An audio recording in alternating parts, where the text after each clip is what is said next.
What is going on, everyone? It's AP over here at Rumpier Sports, bringing you our Strokes Gain show. I'm here with my two main guys. We got Uncle T, we got Hoop. Hoop, what's going on, man?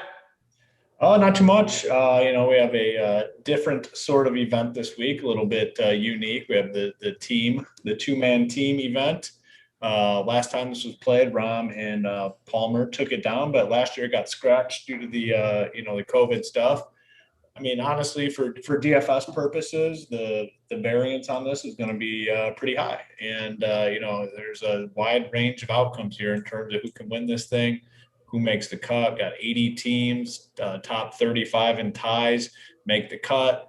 The first round and the third round is basically you play your own ball, and whichever one of the teammates has the best score, that goes down as the team score. And then the second and fourth round is alternating shots. Obviously, based on the format, there's a ton of volatility here.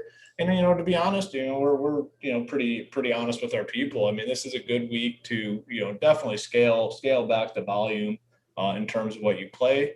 If you're going to play this event, I'd advise making it for entertainment purposes only. There's just no reason to push it in this event unless, you think you have some sort of edge. If you're a stats person, all stats are out the window this week, really, because it doesn't matter. I mean, you go up there round one and hit it 100 yards out of bounds and your partner pipes one 350 down the fairway, you're good. There's a lot of volatility this week, and like I said, good week to make this for entertainment purposes. And I think that's kind of what we're going to do with the show tonight.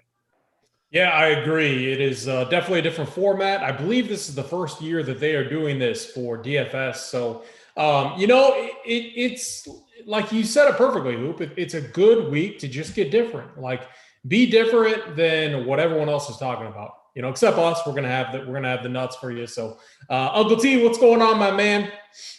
Yeah, doing good.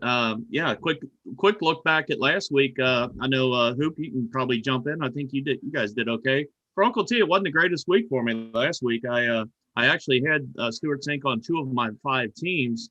However, I had Stuart Sink on those 2 teams where I only got 4 of 6 through the cut line. So it was a little bit frustrating for me to have Sink on a couple teams.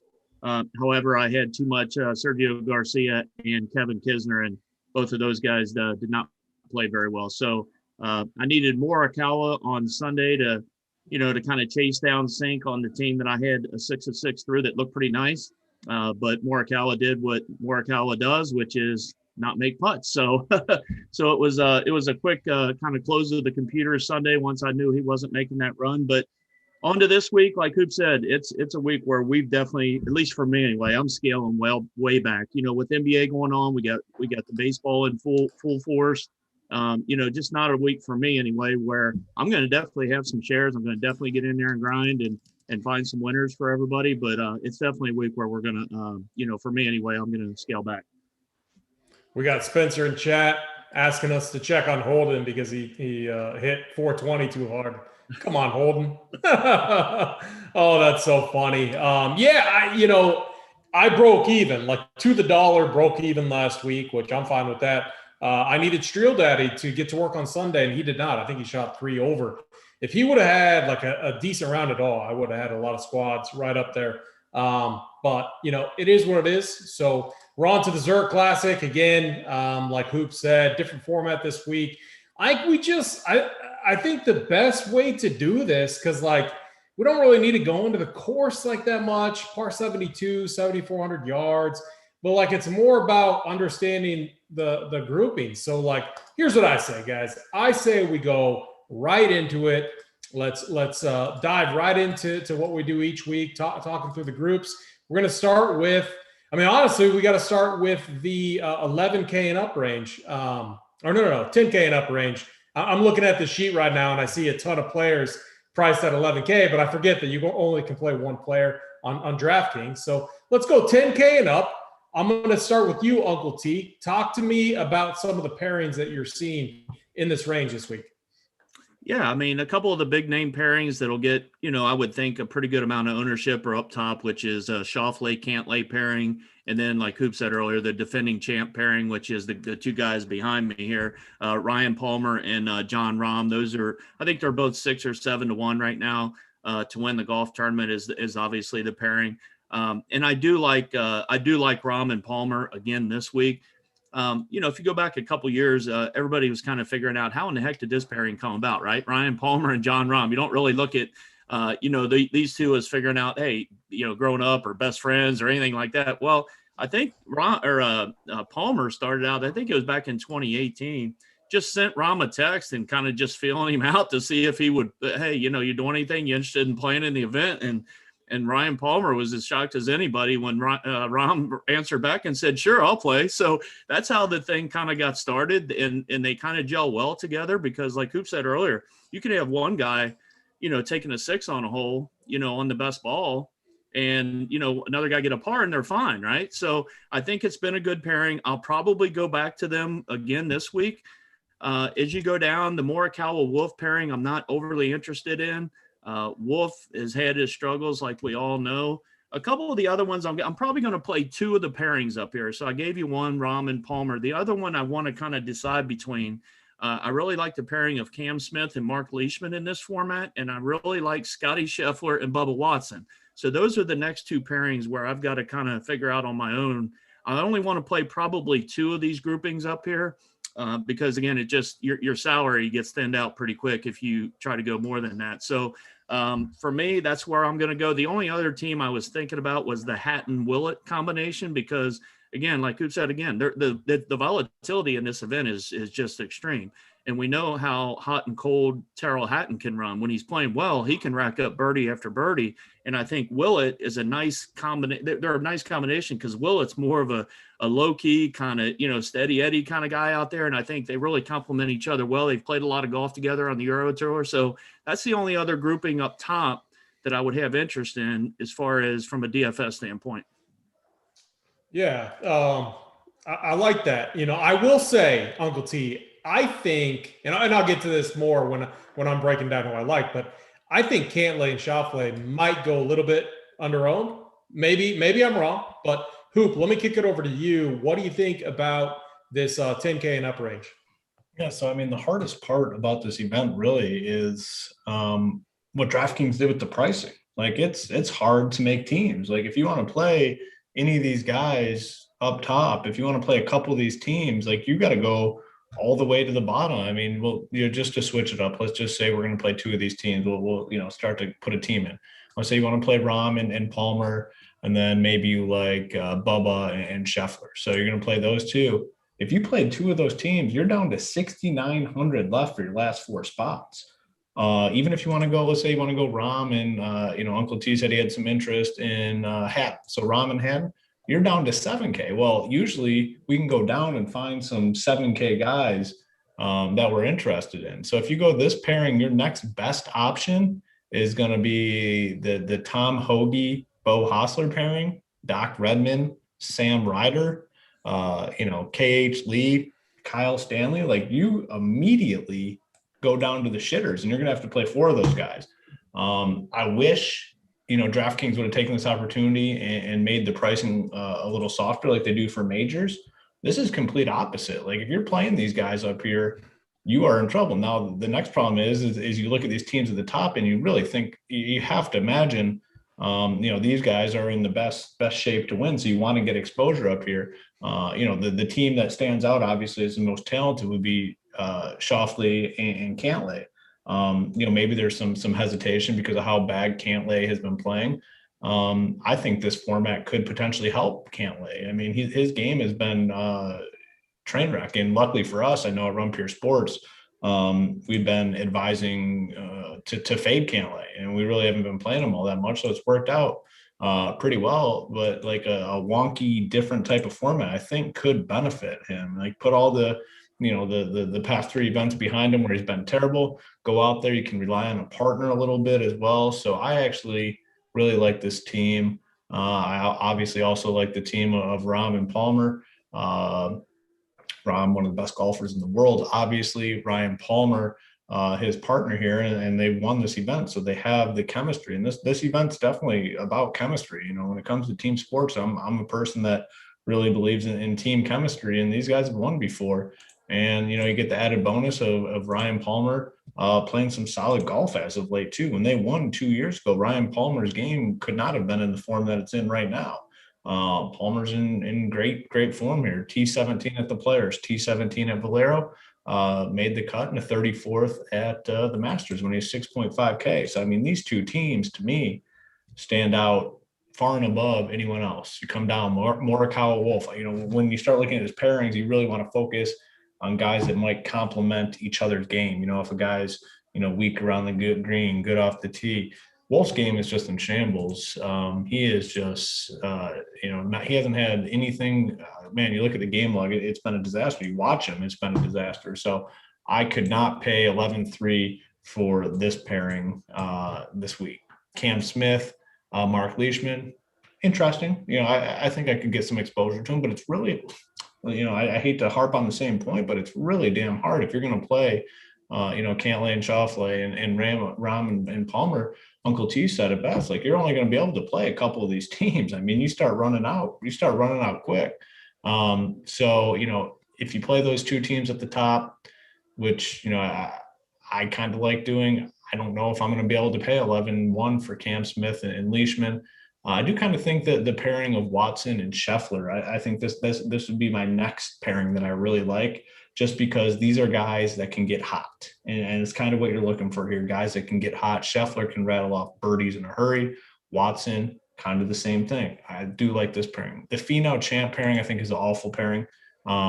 Their strengths are the same. Their weaknesses are the same. So I don't think I necessarily want to back a team that, really good off the tee, obviously, both these guys, but that's both their strongest parts of their game. And Finau obviously has not been all that good. Played good at the Masters last week, T10, but, his game outside of that has been in shambles. Our boy Sammy Burns has been letting us down, and his game has not been in very good form. Did bounce back a little bit, T39 at the RBC, but T39 where he's at now, playing along that pace is not going to be good enough here. I agree. The Willett Hatton pairing is interesting. You have to imagine these guys know each other quite well.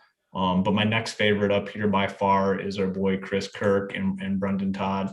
All the kids say put respect on his name. I mean, what does Chris Kirk have to do for people to start respecting his game? I mean, he has been absolutely phenomenal. And once again, luckily for RPS people, we've been on Chris Kirk just about every week, and he just has not disappointed. Last week finished, T7 at the RBC, playing phenomenal golf. And I got to give our boy Snyder credit. I know Snyder's watching, but he was the first one I remember weeks ago. I got a message. I mean, this might have been probably over a month ago. Got a message from Snyder. Hey, you might want to look up Chris Kirky a little bit. He's been playing well. And we've been on him ever since. He's been phenomenal. Brendan Todd just strikes me as a guy that could do well in this format. Solid putter, solid around the greens. So I really like Kirk, Todd, and I like those two teams at the top. But, as I said, it's going to be hard to get a lot of exposure in this upper range, because you plug in two of these teams and you're going straight to the bottom. And those teams at the bottom are not pretty. Yeah, I agree. And you make a good point, Hoop, about Chris Kirk. So, when you're looking at this event this week and you see Chris Kirk and Brendan Todd and you see them at 10K, if you're not familiar with how alternate shot works or how best ball works or four ball, what they call it, you might hesitate and be like, why am I going to pay 10K for this group right here? But Brendan Todd is an anchor that you want. This guy, he hits fairways, he hits greens. He's very steady Eddie, doesn't have a sexy game, but that's where Chris Kirk is. Chris Kirk is just firing at these pins. So you have two guys that I think can hang with the birdie makers when you're talking about best ball, which is what I call it. And then you got, you have a very solid alternate shot team in Chris Kirk and Brendan Todd. So I think that's a fabulous mention. Here's why I think Cantlay and Schauffele will be low owned, is because exactly what you said, Hoop, you're forced, if you put in Schauffele and Cantlay, and then let's just say you put in Billy Horschel and Sam Burns, who I think is a very good team this week. you're left with like 6.9K per position. You have to punt, and it gets ugly real quickly down there. So I think that's going to suppress ownership, kind of like you said. And you know what? Like, make stands up top, like make fades, be bold, and then figure out what you're going to do. I think you could even start with Scheffler and Bubba, or you could even start with Chris Kirk and Brendan Todd. Like, take away this, like the one thing you got to do this week is take away that name brand that you're so used to and think about what both guys bring to the table. That's how I would do it. So like when I'm looking through this, John, I probably will fade Rahm and Palmer just since they won last year. They're expensive. They're going to get ownership, so I'm just going to fade them. They could definitely burn me and win again. It is what it is. If they beat me, they beat me, as we always say. Cantlay and Schauffele is the interesting one if we can get them super low owned. But then let's just say I erase both of them, and let's just say Smith and Leishman, get rid of them. I'm comfortable starting with like a Brendan Todd or a Billy Horschel and Sam Burns. Like, Billy Horschel is so good in these events. We saw it in match play. These random events, he just pops in them. And then I like what Sam Burns brings to the game. He's long off the tee. I think he'll be good in both formats for them.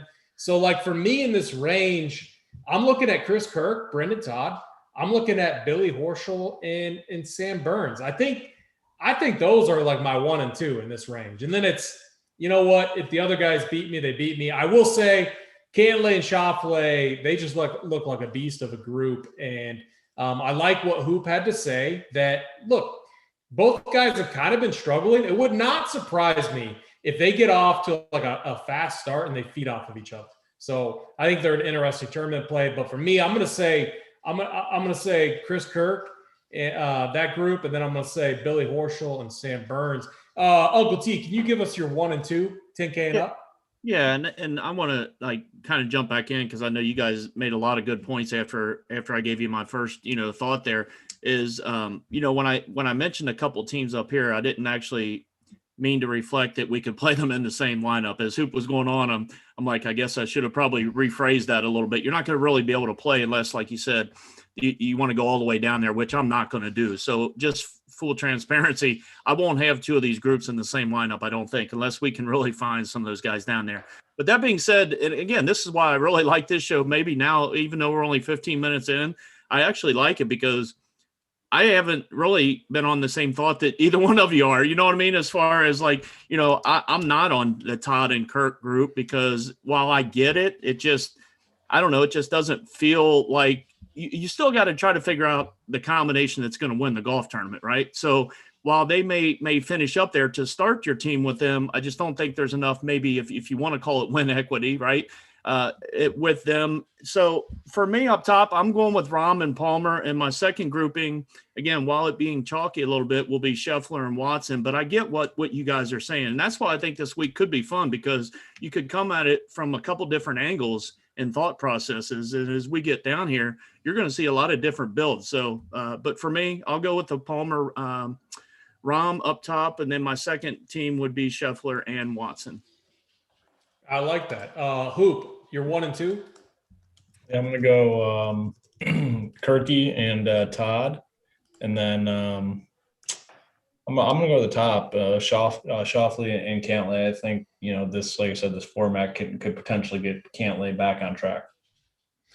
This format is like, go with the guys you like, and then, get in Discord and talk some shit, like talk some smack, like just have fun with it. I think that's the way, I'm going to do that with Pensac. Whoever Pensac's on this week, I'm going to fade and I'm going to make fun of them for playing it. So that's what you got to do.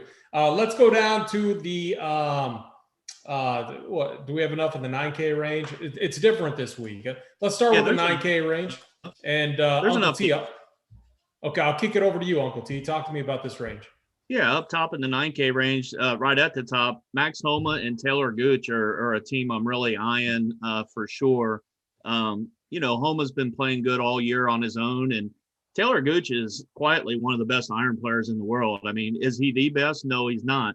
But he's probably, and I don't have the stats in front of me tonight for the broadcast, or the show, but I'm pretty sure he's probably top 12 or 15 in the world right now with his iron play strokes into the green. So I really like this pairing. I think they're really good friends off the course, which Hoop mentioned earlier is another component of this team format. So I really like them guys up near the top there. One of the other interesting pairings that you go down is Keegan Bradley and Brendan Steele. So you got a couple guys that hit the ball fairly straight. They generally hit a lot of greens, but they generally don't, they're hot and cold with the putter. But this one could kind of maybe backfire on me if I take them. But again, it's a week where there's going to be some volatility, and we got to embrace that and try to find, the right combination. But Bradley and Steele, again, I think they can get hot. $9,300. I don't mind that being the second team, if you will. Another thing to mention too. So when you click on one of the names, obviously you don't get the pair on DraftKings. So you can't take two guys from the same group. Everybody probably knows this, but I do want to mention it because there was somebody in chat, I think yesterday, that was trying to ask about, well, why can't you take two of the same guys? Well, you're going to get those. That's the grouping, right? So you can't take both Rahm and Palmer. So just wanted to throw that out there. So, and the other team down there is Sungjae M and Benny An. Again, similar to what you guys thought about the Kirk and Todd pairing. I think the M and On pairing is similar because Benny On, we've seen him. We haven't been on him much, but in the past, he's shown different rounds in Showdown in different formats similar to this, where he can go low on his own. He can shoot 6, 7, 8 under. The problem is he can come back the next day and shoot 78. So, and then you get a steady player like Sungjae M, who's played really well the last month. I really like that grouping there. So, Homa, Gooch, Bradley, Steele, and M and On will be Uncle the three T. groups. Yeah. What's going to happen when Sungjae hits it to like 9 feet and then Benny On misses the putts over and over and over again? They're going to end up fighting, man. Yeah, you can say that about any of these groupings, but yeah, it's only 2 rounds where they're going to be doing the alternate shot. So I got you. No, that makes sense. Hoop, 9K and up. Who's popping here for you? Yeah, I mean, starting at the top, I really like Homa and Gooch. That's a team I'm going to have a lot of exposure to. These are guys that make birdies. Homa's been playing solid. Gooch has popped up a little bit. Actually, Homa has fallen apart the last couple, but we're talking the players, we're talking the Masters, 2 of the most premier, obvious events out there. Gooch is a guy that can make birdies. I'm definitely interested in this pairing quite a bit. And then you get to a lot of guys that I just don't have interest in. Like, I'm going to get exposure to the guys at the top. I'm going to, definitely be on Todd and Kirk in that other range. I am not going to be on a lot of these guys. Maybe Hovland and Ventura, but I mean, you're paying a premium. Like, I'm not paying a premium for Brandon Grace and Harold Varner III. Are you kidding me? I'm not paying a premium for Justin Rose and Stinson. I mean, I've heard people talking about them. Maybe they get some ownership. That's fine. I'm not paying 9.5 for them. Charles Schwartzel's team, 9.4.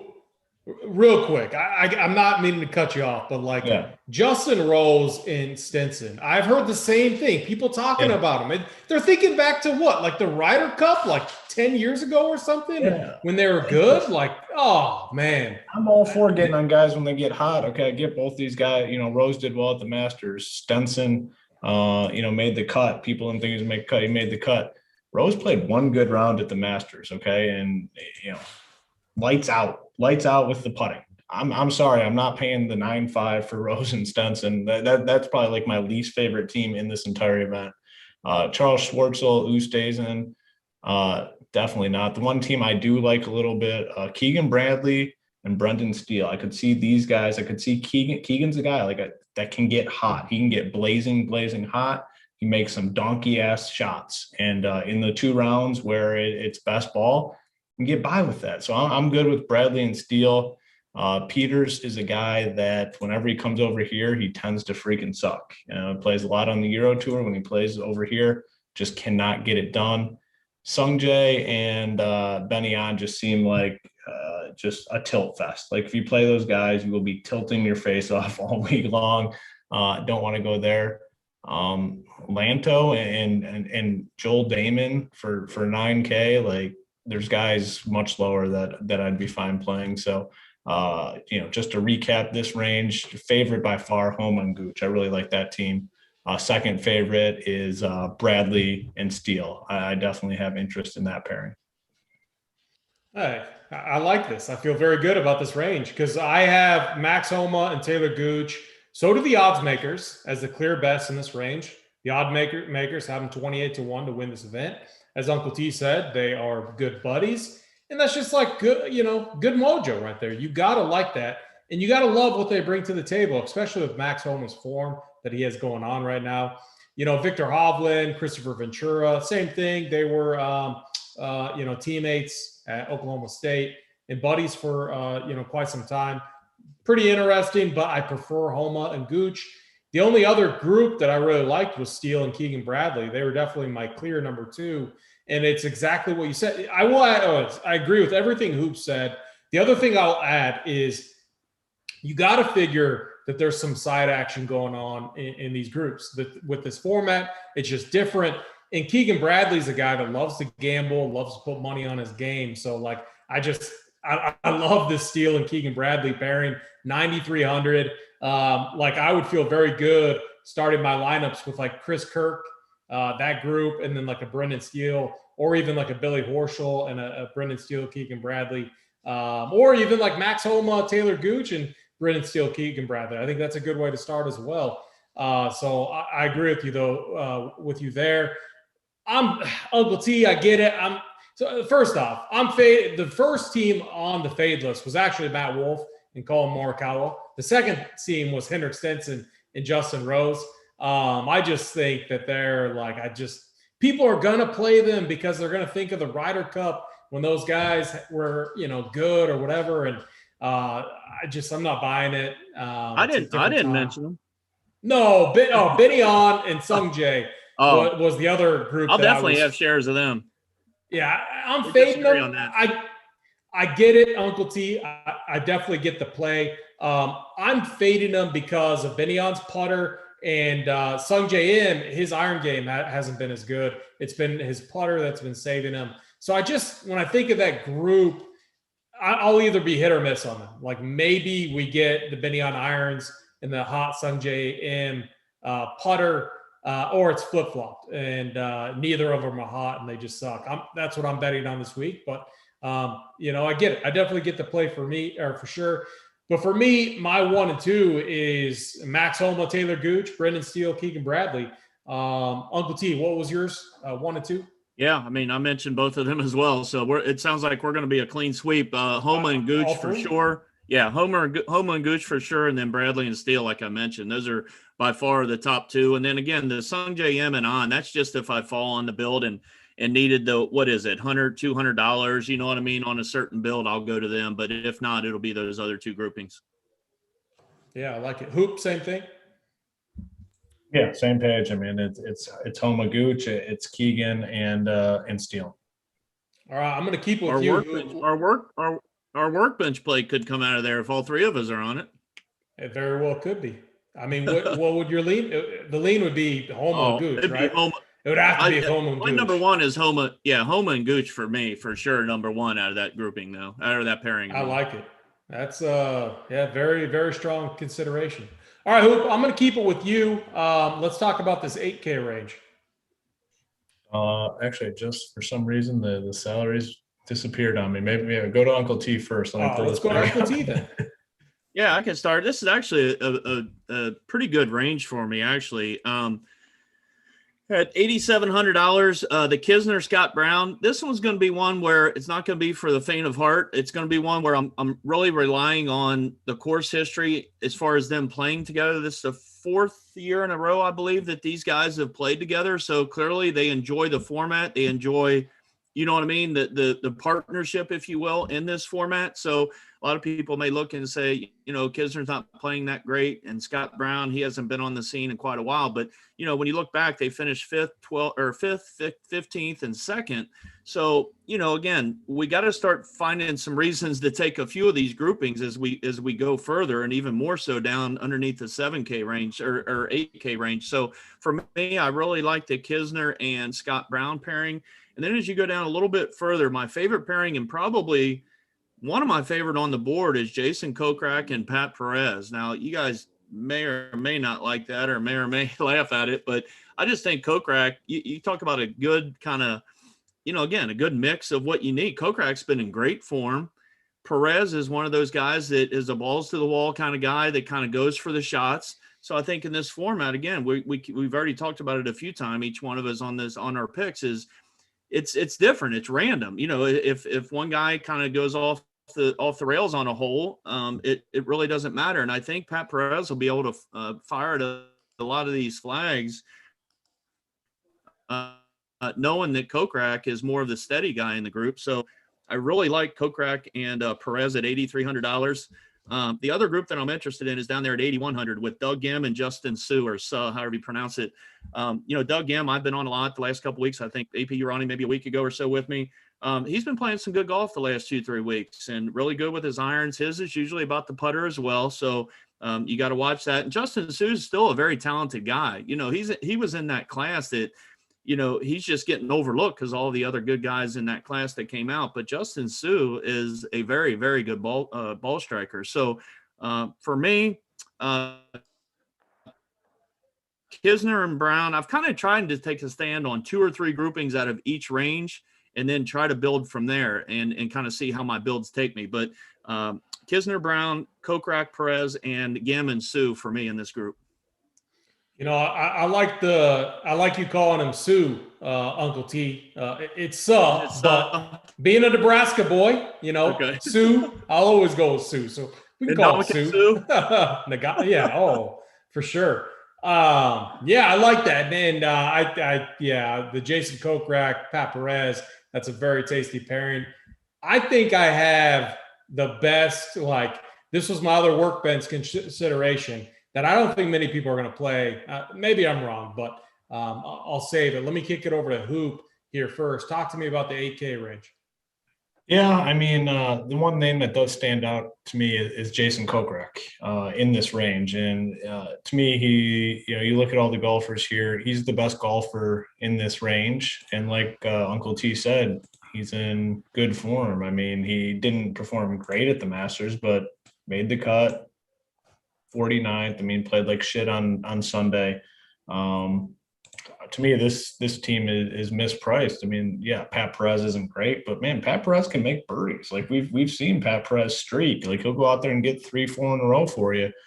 Really like this pairing. I'm going to also be on the Charlie Hoffman pairing. I mean, I'm not thrilled with his partner, Nick Watney, but when you come down here, I'm kind of looking for guys that are playing solid golf. And Charlie Hoffman, there's not many guys playing better than him right now.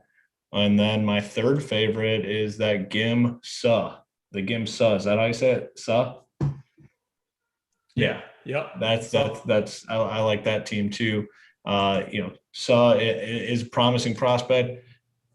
Haven't seen it, but he's another guy I think could benefit from this format where not every single one of his shots is going to be super important, especially on those 2 best ball days. So those are kind of the 3 teams that, I kind of have pegged in this spot. But my favorite and then maybe favorite price point play for this entire tournament is that Kokrak Pat Perez pairing.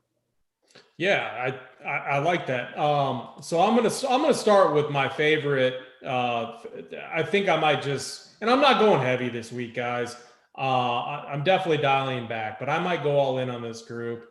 I feel like they might fly under the radar. Maybe not, though. Their odds might give them away. They're 50-1, and they're way down here at 8K. Cameron Tringali and then Roberto Castro, 50-1. Their odds are the best in this range. When I dove in deeper, Castro's actually coming off some good finishes. He's looked good at the Corrales Punta Cana. He finished 18th there, finished 39th at the Puerto Rico Open. And we know what Tringali's capable of. We know his game is just flawless for this format. And it shows his history here is phenomenal. He finished like second here back in 2015. He's made a ton of cuts here. He's made he finished 7th in 2012. So we know Tringali knows this format. We know he's done very well at it. And I believe they've been partners for a little while now. So I'm going to be very overweight on them. I'm hoping other people, forget about them just because they won't know. Hopefully they don't know who, Tringali's partner is and Roberto Castro. So I like them.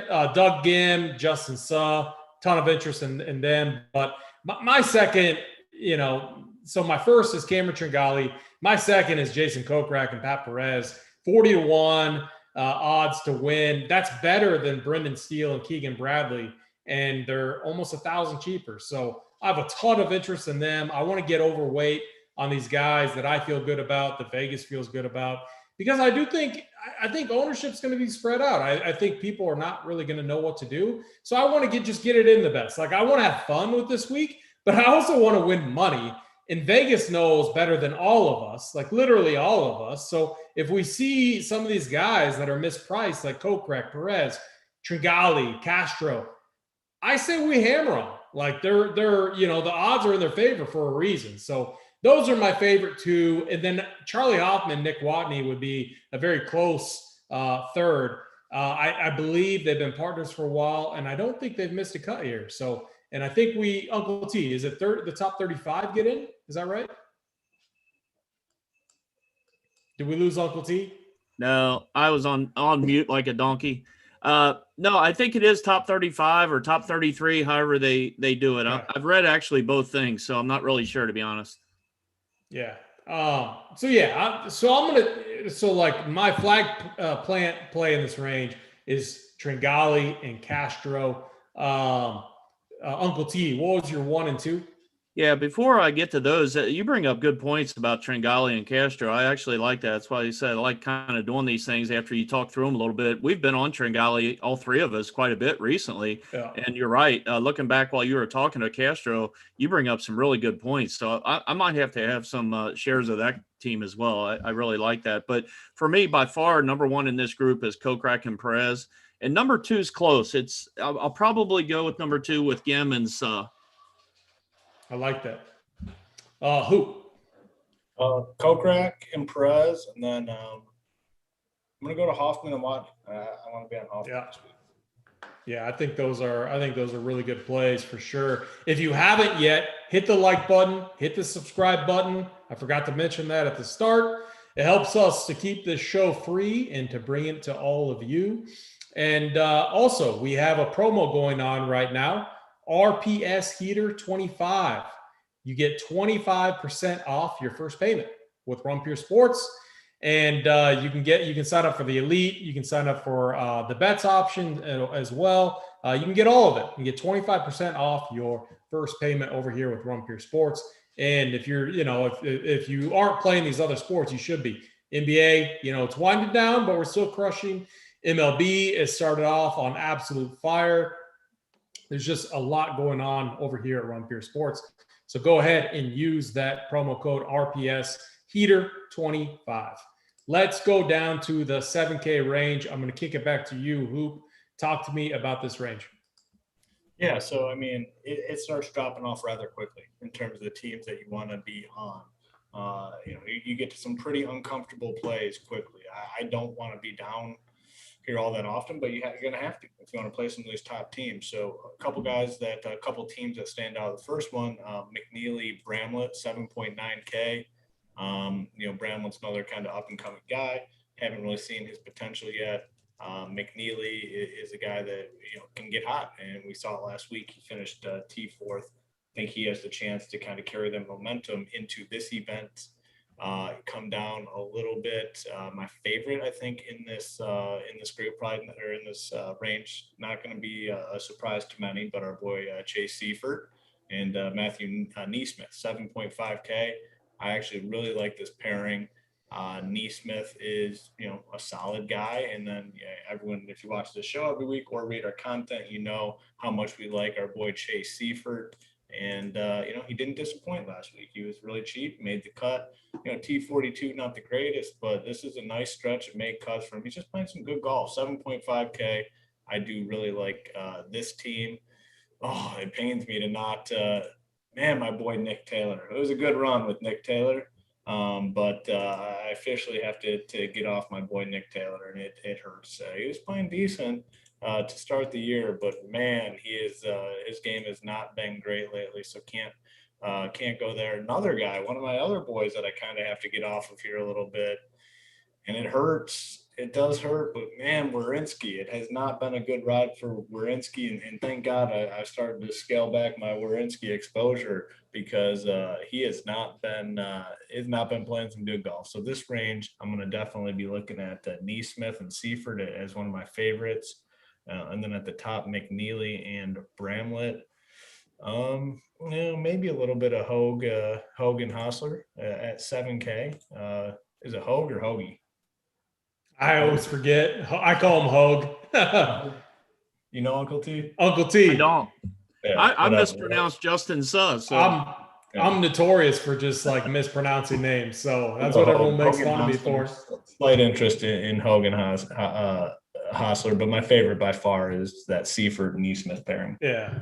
The hoop. I actually like your boy Werenski, mainly because I like Peter Uline. We haven't seen his name in quite some time, but he's always been a guy that he's won me some money. It's probably like 3 years ago now when he was a little bit better. But I got them on the list just because it drops off so quickly. But I do agree with you on a bunch of these plays. There's one guy, I don't know if you mentioned him, but Uncle T did. I think it was last week, and he did pretty good. I'm really interested to see if you're on him again this week. Uncle T. I am. Okay. Yeah, I remember. All right, Uncle T.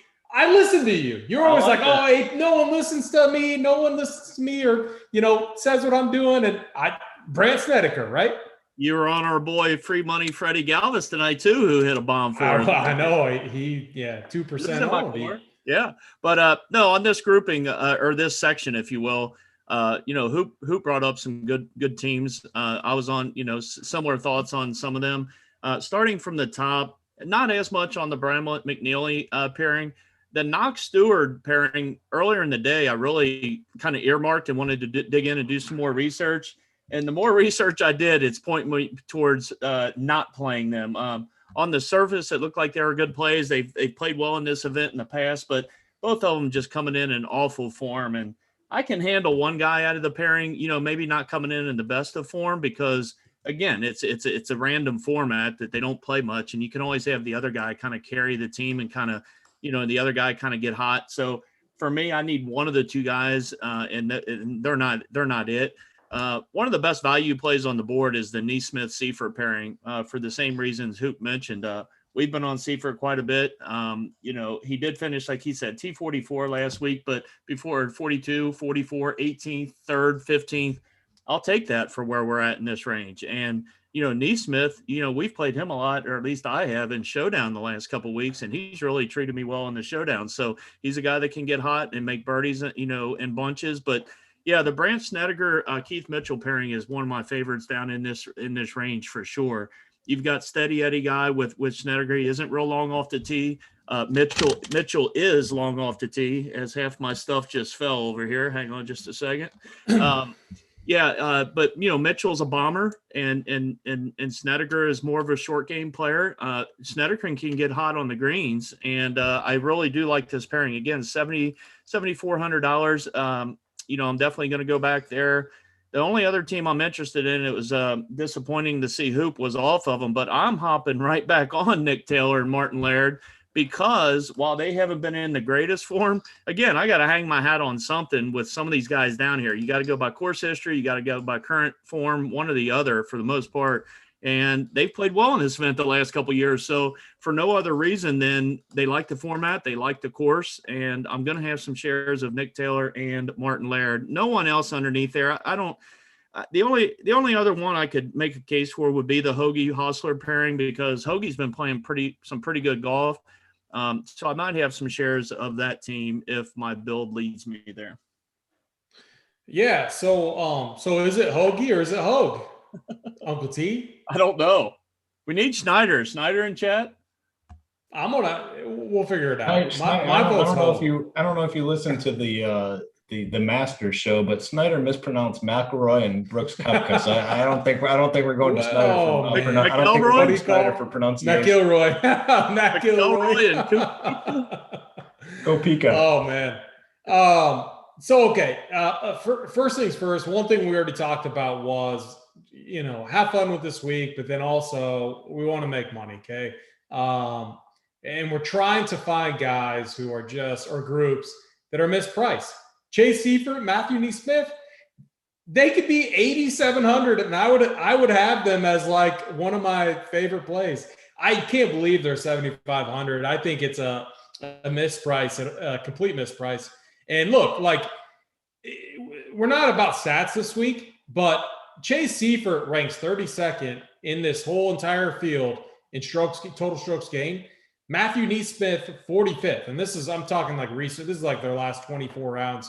But like, they are very, very elite values this week. I'm very high on them, and you guys saw it right away because both of you guys are on it. So I love to see that.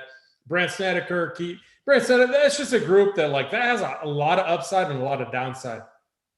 Keith Mitchell can go on full tilt and just suck.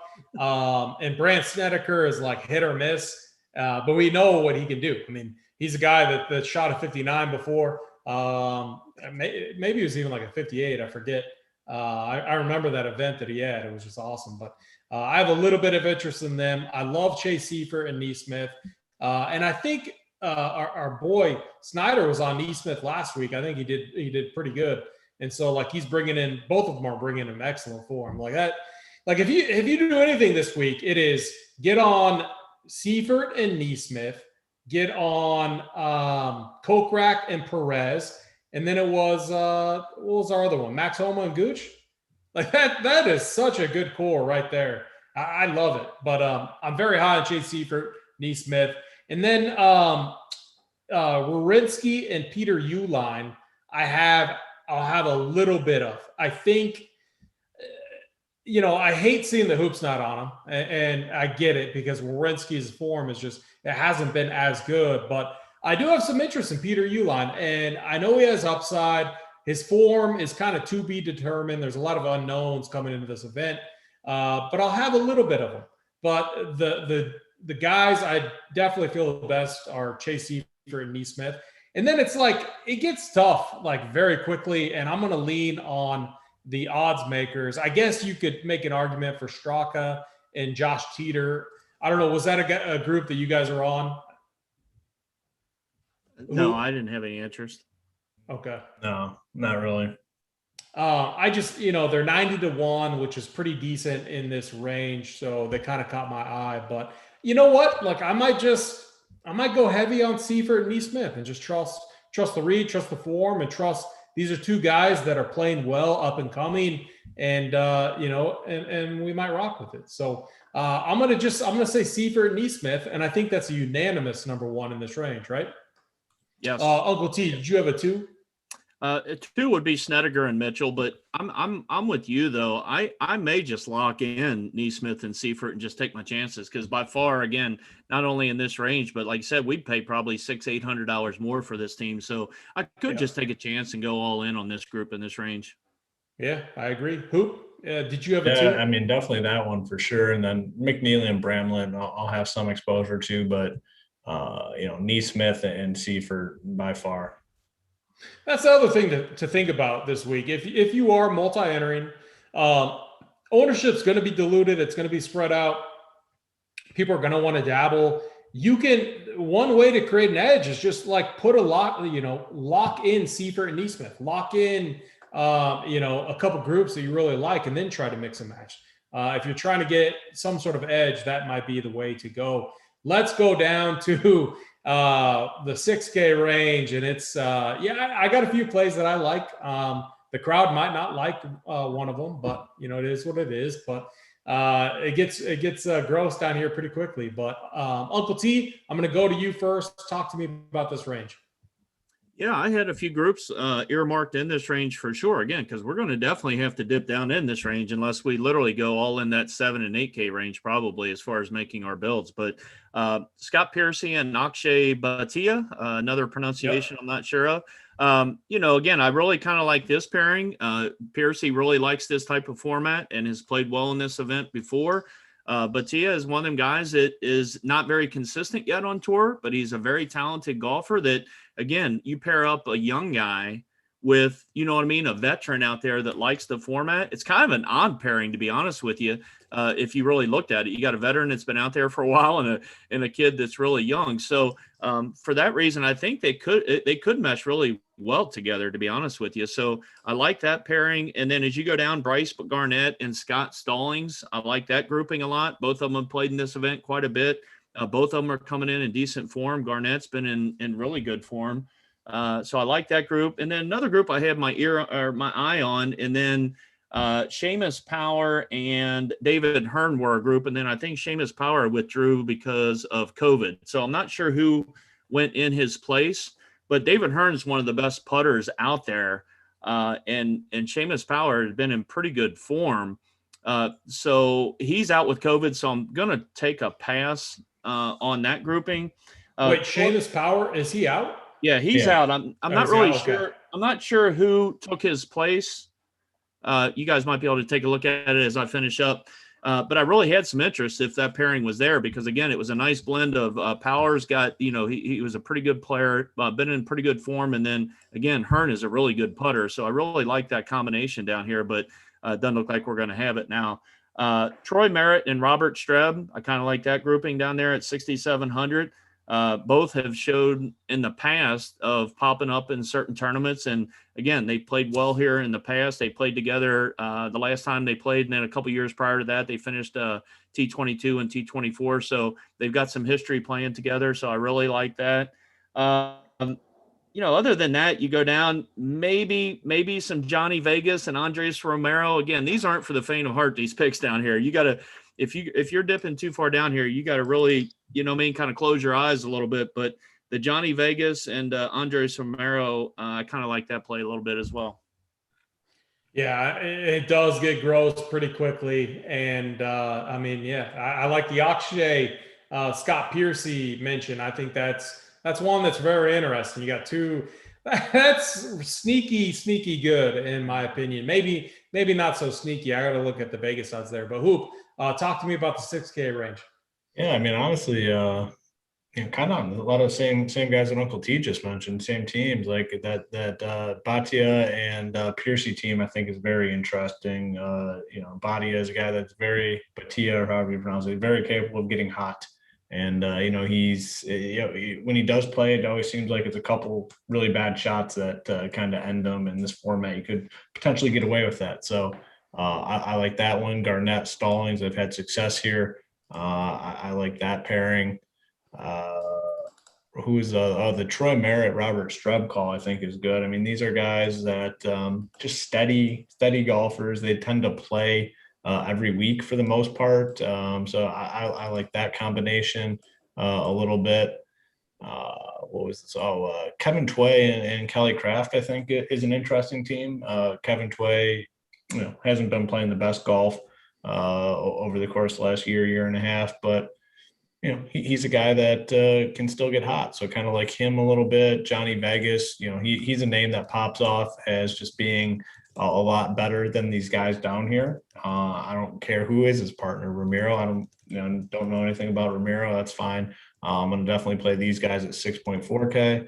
I like that, Hoop. I got to interrupt you. I like that. I don't know who this guy is, but he's with that guy. I said the same thing when I was doing the playbook. I said the exact same thing. Yeah. Like, I don't even know who this is, but they're countrymen, I believe. Yeah. 6.4K. I don't give a shit. That's fine. Both Argentina narrative. Let's go. Yeah. Boho, West Roach. I mean, why not 6.3K if you're going to get some exposure to those guys at the top. My last team, which I do kind of like quite a bit down here, Paul Malnati with Chris Baker, the birdie maker, they call him, 6.2K. So I like these guys. And these are teams, obviously that you're going to be looking at if you're getting exposure to the top range. Would not go overboard here at all. But it's kind of by necessity. Pricing's tough this week, like we talked about. They price a lot of those guys way up there. And if you're going to play a couple top-end teams, your ass is coming down here, unfortunately. So, these are guys that are looking to just make the cut. If they get through and finish, top 20, I mean, you're in good shape. And, 35 teams make the cut this week. So if someone gets through the cut line, T20 is not all that out of the question. So Those are a few of the teams I like down here. Yeah, I like that last mention right there, Chris Baker, and then Peter Malnati. He's a guy that randomly pops. And at 6,200, if you're looking to anchor a Cantlay, Schauffele, or Rom Palmer build, you are going to need one of those guys way down there. And then, Johnny Vegas, Andreas Romero, both those groups, 275 to 1. I mean, they're way down there. Kevin Tway, Kelly Craft, I believe they were also mentioned. I have them on the playbook and the list. They're just, random, not good form that I could just see them popping randomly. Chesson Hadley, Ben Martin, the odds makers have them at 100 to 1, which is the same as Troy Merritt, Robert Streb. I mean, Chesson Hadley really let us down last week, but usually he's a good ball striker. I love the discount we're getting here, but it's tough for me to click their name over like Batea and Piercy. Like Akshay, this kid's good. Scott Piercy could, if Akshay, so the key for them is if Akshay is playing well, I think Piercy's going to feed off of that, and we could see some form. Maybe he looks at himself as kind of the mentor and whatever, but like I could see them being kind of a dark horse group to get through, make it through to the cut. It's a tough range, and it almost forces you to get exposure to this mid tier, which I know will be popular. But if you are looking to anchor that Schauffele, Cantlay build, you're going to need someone down here. And I think my favorite is, like, if I'm going that route, is Chris Baker and Peter Malnati. Like, I just know from a build standpoint, you're going to need that savings. And so, Hoop, I think of it kind of like we do in Showdown or we do in no-cut formats, where sometimes it's fine to just completely punt. Like, I mean, if we know it's going to be a very low 6-6 rate going in, that's just what we're hearing. And when you look at this format, unless a ton of chalk makes it through in the mid-tier, it probably is going to be a low 6-6 rate. We know how important scoring is, so you're going to want that upside. So if you are building the Cantlay, Schauffele, or John Rahm, Ryan Palmer, if you're building those guys into your lineup, I think anchoring it with a Chris Baker and Peter Malnati is fine. I think going that route opens you up to then that mid-tier, which we do like. So I think it's definitely interesting to go that route in all formats this week. So I'm going to leave it with Baker and Malnati, and then I'm going to say Akshay and Piercy are kind of my 1 and 2 down here in this range. Uncle T, what about you? Yeah, for me, similar to you, I did look up while you were talking. Piercy is 42 and Akshay is 19. So it's just a weird mix, though, because again, like we've talked about, not to kind of go over the same thing, but Piercy, you're in a 2-man kind of format here. It's not stroke play, so it's just, I don't know. I think this grouping is going to surprise, and maybe I think they've really got top 15 upside. As crazy as that sounds, I think this team could really get there. So for me, it's definitely Piercy and Akshay, and then I like the Garnett and Stallings pairing down there at 6,800 as well. Yeah, I can get behind that too. Hoop, what about you? Yeah, I like the Garnett Stallings team, number 1, and then Johnny Vegas and whoever the hell Ramiro is. Give me those guys as number 2. I'm going to add them to my list too, for sure, just because of that. All right, guys, let's kind of pick our winners. Let's just keep it simple this week. Let's pick one squad that we think is going to win. Is that fair? Let's do 2, because my 1 is all right. Let's do 2. Too chalky. Okay, Uncle T, let's go with you then. Well, I'm going to start. It's these 2 guys right here. Those 2 guys. I got you. That's my chalky pick. I usually don't go back to back, but I just think this pairing has been a really good thing for both of these guys, and they literally just don't care. They go out there and they're having a good time, and they're both playing really good and in good form. Like you mentioned, AP early in the show, you get the bonus of Palmer coming in really good form, where when they've won this in the past, Palmer hasn't been in the greatest form. So I really like them, and my kind of, going down there a little bit, I really like Kokrak and Pat Perez as my kind of lower end team. I like that. Hoop, what about you? Your winners this week? Oh, the way I don't think I've ever felt more confident in picking a winner on the show. Kirky and Todd. I'm disappointed Uncle T's not as excited about the Kirky and Todd pairing, but I won't ever root right. against you guys. So All right, so Kirky and Todd, like I love this team. Like I really think I think they're going to win. So give me Kirky and Todd, and then second team is going to be Bradley and Steele. Really like that team too. I mean, I think those are two really, really strong teams. It's okay for me. I was right in line with Hoop, but I'm going to be a little different because I love the Kirk call. I'm going to say Max Homa and Gooch. Homa already has a win on the belt this year. These are two guys that I think feed off each other and get hot. And if they get, if they make it through to the cut, I think their upside is unlimited. And then my other is deeper shot is Cameron Tringali and Roberto Castro. 50-1. I love the experience coming in here. I think they're going to be, I think they're going to contend. So I feel very good about them making the cut. Feel very good about them contending this week. So Uncle T, do you have any final thoughts before we end this tonight? No, just the same thing is, it's just maybe it's not a week off for us. Obviously we've got all the other sports going on, but from a golf standpoint, I'm really going to dig in and try to find some, again, some teams to build the next couple of days. But next week we got the Valspar Championship, and that's at Innisbrook down in Florida. And Paul Casey is the defending champ, and Kokrak got second there. So just to kind of give a tee up for next week's show. I like it. Hoop, final thoughts. Yeah, I mean, it's a good week to, use it for entertainment purposes. Play, I mean, I don't think there's any reason to push it this week. Scale way, way back and make it to a point where you're just enjoying watching some golf and you're not glued to your phone, not glued to the, birdies, not glued to the bogeys. Just make it a fun week. Not worth it to push this week.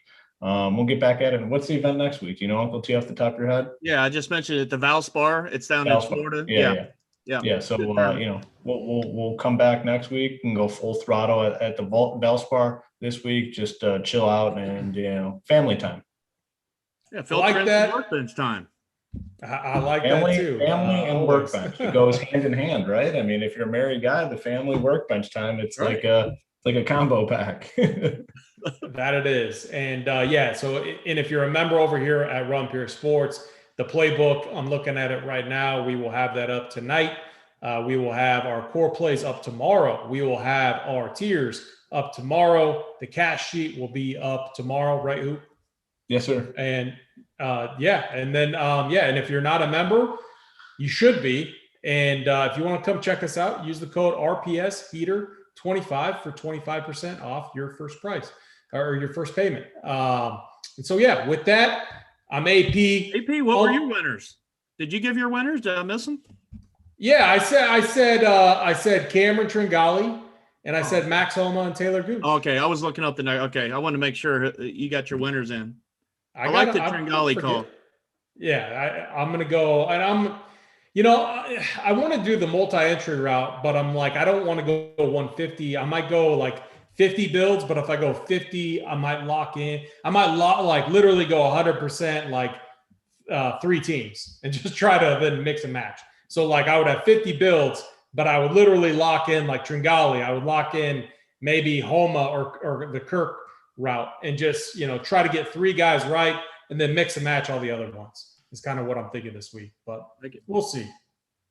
So with that, everyone, I'm AP, Uncle T, and Hoop. Let's all run pure this week.